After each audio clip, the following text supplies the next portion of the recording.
Hey guys, it's Carla. So today I want to talk to you guys a little bit about my delivery experience and how everything kind of like went down. So let's talk about how I went into labor. So it was a Monday. So Monday I was getting these pains, like really bad pains in the morning, and I was just preparing breakfast for my husband and he was getting ready to leave to work, and I was feeling like really bad cramps, like just cramping a lot. Um, and it felt like, I want to describe it as just like a sharp pain, like in your part, not in your belly, like down there. Um, this pain was like, it kind of felt like you couldn't move, and if you moved, it felt like you had to go to poop. I don't know, it's so weird to describe. And then I also felt like a lot of pressure, like a lot of like pee pressure. So I was just like, oh, I don't want to move. So I just kind of stayed still. I was breathing, I kept calm, and I went throughout my day. I cleaned my house, I was cleaning the shower, I cleaned everything, like everything possibly that I could. I'm glad that I prepared my bags, because that is one thing that I procrastinated until the last. Like seriously, like I think the week before going into labor was the week that I actually got everything done, which I don't suggest that because it was so stressful. But anyways, so then I cleaned my house, and then after that, like my husband got home, we had dinner, and I remember that night we went and actually got Burger King because I was craving Burger King. So we went and got Burger King, we ate. I was still having those pains, and I just kind of kept ignoring them. I'm like, like I can stick through this, and everything's fine. Like once I have those bad pains, and I will know for sure that it's the time that I need to go to the doctor or whatever. So he just kept telling me like, yeah, like let's just breathe. We'll go for a walk, and we'll just take it easy. Well, we finished dinner. We were watching some shows. We actually were watching American Horror Story that night. And yeah, so then I was like, okay, I'm feeling really tired. I went to, like, we went to bed. We got ready for go to bed, and then I laid down seriously for like 20 minutes. And this, take in mind, like it was really late. It was like 1:30 a.m. and we were finally going to bed. So then once we went to bed, I felt awful. Like I felt miserable. Like my body was hurting. For once, I couldn't even lay down. Like towards the end, it's so painful to go to sleep. Hey guys, it's Carla. I know it's a new day, it's new outfit. Last time I had to start recording because I do have a newborn, and he did require my attention at the time. He was really hungry, and I am exclusively breastfeeding, so I had to start recording. But anyways, I left off on going to bed and having really bad pains. So I remember getting off and going to the bathroom. I thought that I had to go potty, but I didn't have to go. I felt like I needed to push, but there was nothing coming out. I remember that once I sat down, TMI, I couldn't get up. Like I just had really bad pains, like just sharp pains, and then tears started coming out of my eyes without me making myself cry or anything. Like I was just in so much pain. That's when my husband realized that this was for real. This is not that I'm faking it, not that I'm having these light contractions. It was the real thing. So he was like, I think it's time to go. Like we have to go to the hospital. Let's get you to the hospital. And I was like, no, like don't get me off of here. Like I need to stay here. I'm hurting. Don't touch me. That's how I felt at that time. And he was like, no, we have to go. Like, come on, like get up. Let's dress you. Like, let's go. And I was like, no, like don't, like leave me alone. And he was getting dressed because I was being stubborn, and I'm like, no, like don't touch me. Leave me here. I am in so much pain. I don't want to move. I just want to stay here. And at this time I was still crying. I was getting emotional, like more emotional than what I was already feeling. Like I think I even got angry, like mixed emotions were going through my head at the time, and my body was just feeling all these weird emotions. I was feeling scared, I was feeling anxious, I was having anxiety, I was panicking because I didn't know like if my body would be able to do this, which all bodies know how to do it. And I didn't know if I was prepared. And then, okay, so once he got ready, then he helped me get ready. He got me off and he dressed me. Supposedly I was super ready, and he had his outfit picked out for the longest, and I was sitting in our little chair in our room, and I supposedly the ready one had nothing. Like I had no outfit picked out. He didn't even know what fit, because take in mind I had my belly at that time, and my feet did get really really swollen throughout this pregnancy. Like my feet, my hands, my whole body was really swollen throughout the pregnancy. So yeah, like nothing fit. Like the only thing that I fit into after I hit my 8th month was just slippers that my grandma made.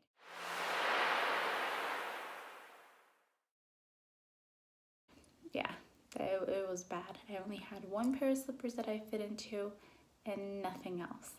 And then I lived in leggings for like the longest time.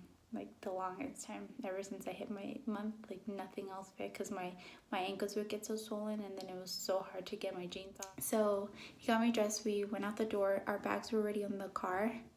Like all of our bags, our baby bags, my bag, his bag, our car seat was installed, and yeah, so we were out the door. We went off to the hospital. Once we arrived at the hospital, I couldn't even walk. Like I couldn't even get off the car, but I walked myself in, and I walked myself to the 2nd floor.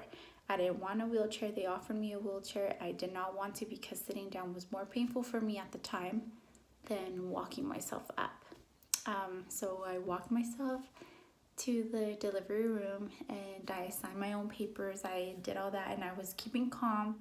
So once I was admitted to the hospital, they didn't have an immediate like room, like delivery room. I had to go to the emergency room, and then that's where I got admitted for like maybe like 30 minutes.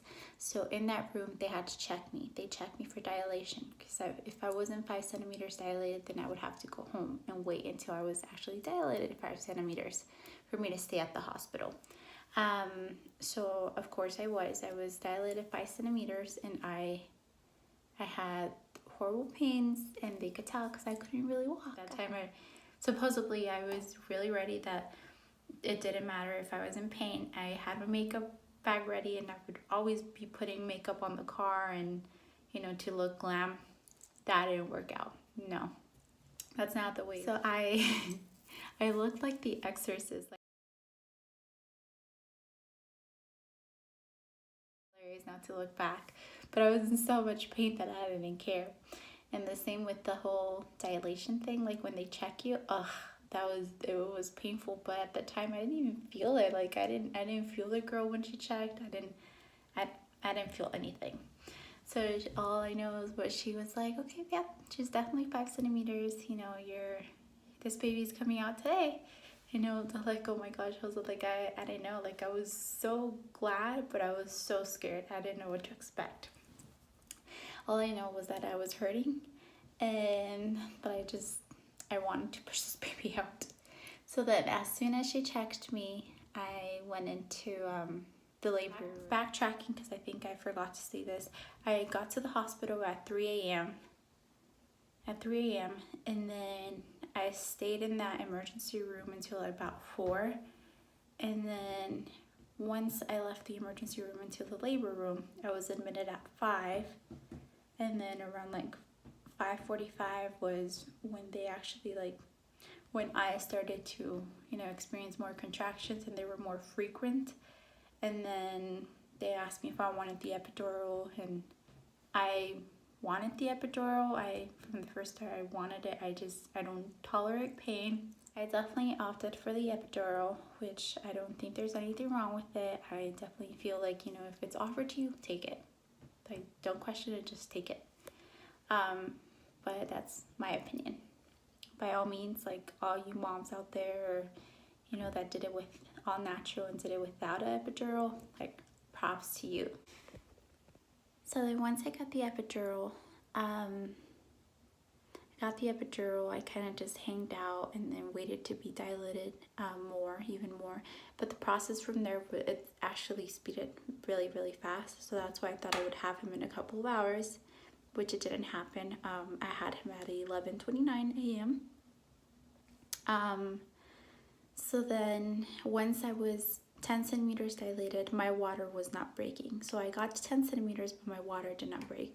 So they had to break my water for me. And then after she broke my water, then that's when the whole pushing process started to take in place. The whole pushing process was just a little different for me. One, I had no idea when to push. I felt nothing. They say when you feel your hardest contraction with the epidural, I don't think you feel it. At least I didn't feel it. Maybe my dose was stronger. I don't know. Yeah, I didn't feel. I would only push whenever she would tell me. So there's this monitor that you're hooked up on. You have your fetal monitor, so your baby's heartbeat, and then you have the contraction monitor, which they're observing, and you have it on the big screen behind you, or the nurses. Their nurse is watching on her computer on her end, and she's telling her assistant or the other nurse that's helping her when you need to push. And then one thing that I do want to mention is I found that it was really cool was I did have my mom and my husband in the room with me in the delivery room, and then both of them got to participate. So they both held my legs up for me, and my husband will count down for me, and then that's when I would push when we got to 10. Then my mom was supporting my other leg and, just rubbing my leg and scratching my head, just making me feel comfortable and relaxed, which I think that was a really nice experience for me to have them be there and be both my support at that time. So then we got into pushing, and like I said, they would tell me when to push. When my highest contraction was on the monitor, that's when I would have to push. Then they tell you how to push or whatever, which that to me was a little silly. One, because obviously here's another TMI, but when you go potty, you don't really think okay, I need to push with this specific muscle. You know what I mean? It just comes out, or you just push it. Well, when I was delivering, she's all like, no, I need you to push with your stomach muscles, up here. And I'm like, well, I don't know how to do that. I'm just pushing, I'm pushing. And she's like, there you go. And I'm like, well, great. I'm glad I'm doing it. I don't feel what I'm doing, but I'm glad that something's going right. So yeah, that's one thing that they don't tell you. And then so that's it. So pushing process went in, and then baby came out. My baby flew out. My baby did the Superman. He flew out. He was ready to come out. He flew out, and the amniotic fluid bag, or sac. And all this time, there was this glass on top of me. So I was laying down, and on top I could see everything. I think it was through the reflection of the light, I could see everything that was going down there. I didn't want to see how I specifically looked, but I definitely wanted to see when my baby was coming out. So I definitely kept looking up and just staring up, and then I saw him fly out. And then I also saw something really scary, was that my doctor was about to drop my baby. Like I said, he flew like a little Superman, and she was about to drop him. And it was a quick process for the baby. It was a little traumatic just because he did have a lot of bruising on his shoulders, and then on his back he had bruising, which that definitely went away. He had swollen within the head. He was starting to get that cone shape head because of all the pushing that I was doing, and I feel I kept pushing and then pulling back, pushing, pulling back. But yet again, I didn't Like I don't, like I said, with the epidural, you just don't feel what's going on. So then when he finally he came out with like both shoulders like just downward, and then his face was upward. So he was facing the sun. He was facing up instead of facing down, which most babies are facing down. I guess that's the correct way. But my baby came face that up, and then he came straight. So usually it's one shoulder, and then they maneuver the other shoulder. It's one shoulder, and then they maneuver the other shoulder through. But my baby just came out like, just shut out. So then, with that being said, it was a little scary just because at that time, my nurse didn't tell me whether my baby was breathing, whether my baby was, he was fine. I didn't hear him cry when he came out, which was a little nerve-wracking for me. All I saw was they took him to his incubator, and then that's where I finally heard him cry. And then they were suctioning the amniotic fluid from his mouth, from his little nose, and then they were cleaning him up. I didn't get the skin to skin immediately, which was kind of a bummer, just because he did need oxygen when he came out. That's why he had the lack of cry that normally babies do. But he's totally healthy now. As for me, I did have a 4th degree tear down there. So it went all the way to my anus. And I had to get stitched up. 2 hours to stitch up after delivery. So it was quite the process to get stitched up and to move on. They were done stitching me up. I had to get a Foley catheter down there, and that was the way that I would urinate. I didn't feel anything because I did have the epidural, so I couldn't feel the Foley catheter, and it wasn't painful after the epidural wore off. It was just kind of uncomfortable. Like I couldn't really lay down without having all that stuff down there, and I just felt in my legs, felt like the wires and the cords and everything just wrapped down there, so that was uncomfortable. But then they gave me some amazing products, which is what I'm going to share. These are not the products that the hospital gave me. They have their exclusive brands, but it's the same thing. The one thing is the cleansing bottle. That is from the hospital. So this is one thing that they'll give you. It's a cleansing bottle, and this is what you use to wash your vajayjay after you're done delivering. So there's nothing yucky, and just every time you go pee or you go poo, this is what you use.